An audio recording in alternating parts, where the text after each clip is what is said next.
This is just a little video to help you figure out how to find the components of gravity in different directions, in particular when we're doing, the something sliding down a ramp kind of problem. So here's our mass sliding down a ramp, right? And we have two forces acting on it. There's the normal force, which is upward normal to the surface, and then there's gravity, which is straight down. Maybe we add in some friction forces or whatever, but for what we're doing today, this is enough. So what we want to do is we want to find the components of gravity that are normal to the surface of the ramp and which are along the surface of the ramp.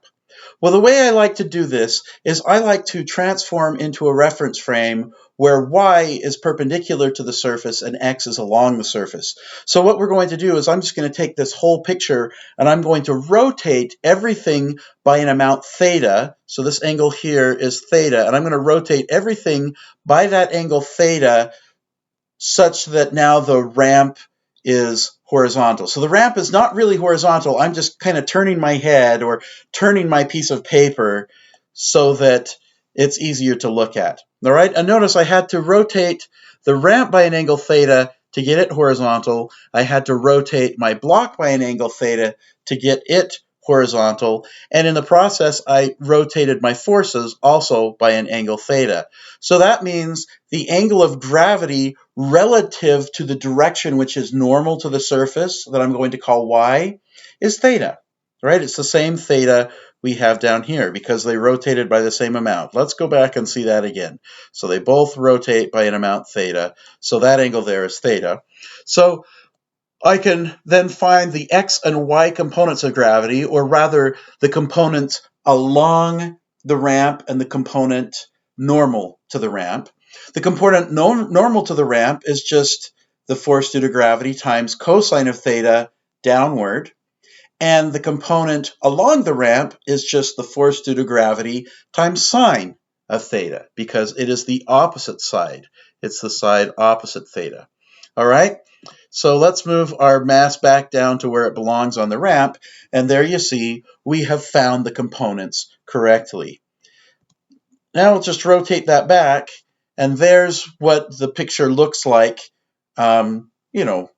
with horizontal, the x, anyway, just rotated back so that the ramp looks like it would to us standing normally vertically in gravity.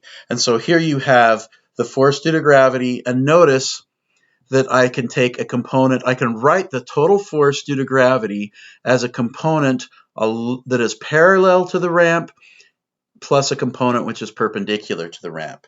And that's how you do it. Now, just a quick caveat. So that means the component of gravity which is normal to the ramp goes as cosine of theta, and the component of gravity which is tangent to the ramp, which is moving along the ramp, goes as sine theta. I guess technically there should be a minus sign here because the way we've drawn it, positive y is up, but the component of y normal to the ramp goes down. Anyway, now, this is the triangle that we draw in order to find this, right? The total force due to gravity is the hypotenuse. It's the longest line, and we break it up into two smaller lines, one which is parallel to the ramp and one which is perpendicular to the ramp. Now, oftentimes I will see students draw this. Like, here's gravity, here's a component this way, and here's that. The total force due to gravity is indeed equal to this plus this, but these are wacky because these are not two components. They're not orthogonal to each other, right? So I have a component of gravity, whoa, that's bigger than the total gravity. Anyway, don't draw your triangle like that. It should look like this. The right angle is right here, and the net force, the total force of gravity is the hypotenuse. It's the longest one, and I break it down into smaller components along the ramp and perpendicular to the ramp. And hopefully that makes everything clear, and you'll never suffer with this again.